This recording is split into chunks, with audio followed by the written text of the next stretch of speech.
50,000 से ऊपर कुंटल अनाज गरीबों का ये अफसर लोग मिलके खा जाते हैं।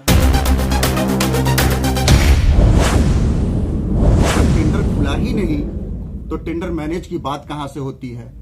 माफिया लोग ट्रांसपोर्ट का काम करते हैं। बस केवल आरोप लगाने के लिए, मनगढ़ंत आरोप लगाने के लिए इस पर प्रेस कॉन्फ्रेंस किया गया है। नमस्कार, दैनिक इंडिया न्यूज में आप सभी दर्शकों का स्वागत है। राजद जिला अध्यक्ष उदय शंकर यादव ने किया जिला में हो रहे अनियमितता और भ्रष्टाचार का बड़ा खुलासा। प्रेस वार्ता कर बताया कि 2022 में भी मैं प्रेस रिलीज जारी कर राज्य खाद्य निगम में हो रहे अनियमितता के खिलाफ पर्दाफाश किए थे, जिसमें यादव ने आरोप लगाया कि 2022 में राज्य खाद्य निगम दरभंगा के कई टीपीडीएस गोदाम में जांच की गई और 52,000 कुंटल से अधिक अनाज का गरीबों के निवालों का गबन ट्रांसपोर्टर और कई पदाधिकारी के मिली भगत से किया गया था। 2025 के शुरू होते ही राज्य खाद्य निगम दरभंगा में बड़े बड़े माफियाओं से मिलकर बीएसएफसी एससीएल डीएसडी 2024-2025 के 9 सीट पर नियुक्ति की प्रक्रिया नियम के विरुद्ध किए हैं। भारतीय संविधान को अनदेखा कर नियम के विरुद्ध एनआईटी के साथ रिजेक्ट किए गए 2018 के नई ट्रांसपोर्ट पॉलिसी को संलग्न किया है, जबकि नई ट्रांसपोर्ट पॉलिसी 2023 के तहत पूर्व और वर्तमान में बिहार के अन्य जिला मुजफ्फरपुर, सुपौल, खगड़िया, बेगूसराय, लखीसराय जिले में टेंडर हुआ है और प्रक्रिया अधीन भी है। नियमों का धज्जियां उड़ाते हुए ट्रांसपोर्ट कमेटी की बैठक किए बिना टेंडर की प्रक्रिया को चालू किया गया है, जो नियम के विरुद्ध है। देखिए सर, दरभंगा जिला के अंतर्गत पूर्व में भी 50,000 से ऊपर गरीब का निवाला जो प्रधानमंत्री द्वारा दिया जाता है, वो राज्य खाद्य निगम कुशेश्वर स्थान बेनीपुर से इसको घटोला कर लिया जाता है और ना ही ट्रांसपोर्टर पे मुकदमा होता है और ना ही उसका संरक्षण देने वाला, लेने वाला किसी पे भी नहीं होता है और इस मामला को नीपापोती किया गया है।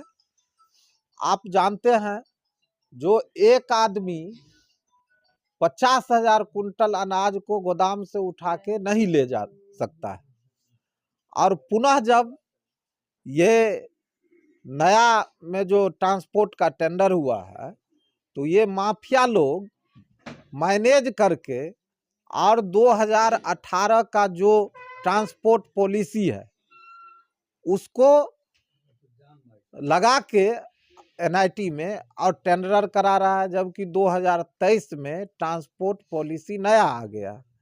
आपको प्री बीड मीटिंग नहीं होता है जो नए लोगों को यह समझाया जा सके जो यह टेंडर कैसे होगा। आपको ट्रांसपोर्ट कमेटी का बिना बैठक के बिना और यह टेंडर को निकाला जा गया है।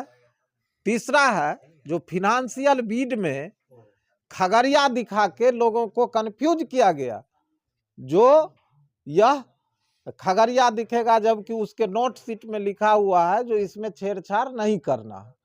तो आप कंफ्यूजन पैदा करके और पुराने लोगों को लाने के लिए इतने बड़े घटोलेबाज लोगों को आप पुनः ट्रांसपोर्ट में बहाल करवाना चाहते हैं, यह गलत है और इसका कंप्लेन हाई कोर्ट से लेके डीएम एमडी को गया है, लेकिन ये जिला अधिकारी के छुट्टी पर जाने के बाद उप विकास आयुक्त डीडीसी साहब जो अभी चार्ज में है और यह चाहते हैं जो डीएमएसएफसी को, जो वर्तमान में था तत्कालीन डीएमएसएफसी को ट्रांसफर करवा के और नए डीएमएसएफसी को बुलाकर और मैनेज करके और इस टेंडर को जो है सो खोलना चाहते हैं।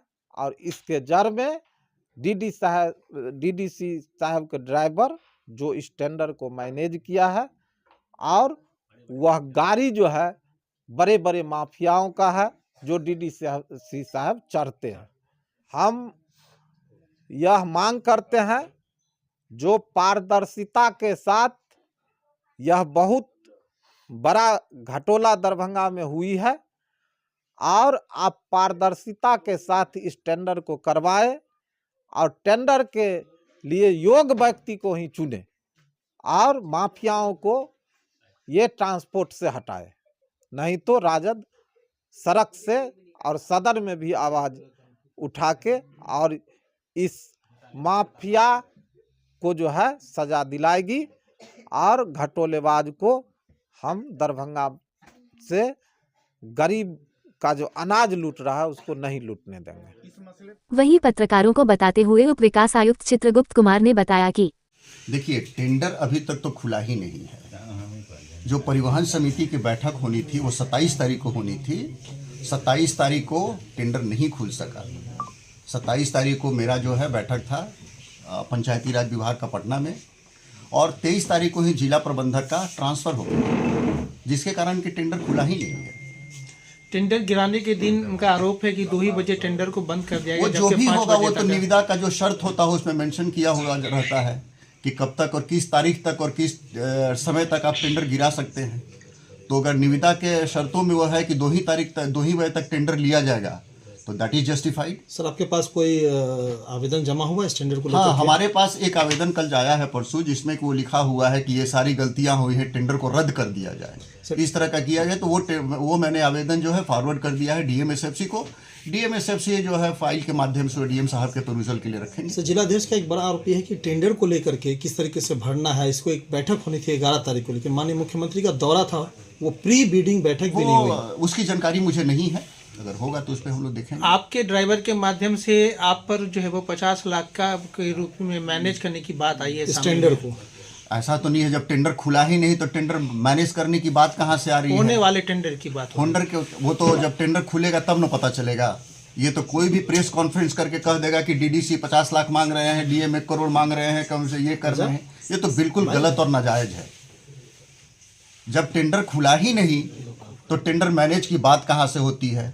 जो ड्राइवर है, ड्राइवर की इतनी औकात नहीं है, वो एक प्राइवेट ऑपरेटर है, प्राइवेट ड्राइवर है वो। ये बस केवल आरोप लगाने के लिए, मनगढ़ंत आरोप लगाने के लिए इस पर प्रेस कॉन्फ्रेंस किया गया है। ये जस्टिफाइड नहीं है। अब हमें दीजिए इजाजत, फिर मिलते हैं अगली खबरों के साथ। चैनल को लाइक शेयर सब्सक्राइब करना ना भूले। धन्यवाद। देखते रहे दैनिक इंडिया न्यूज।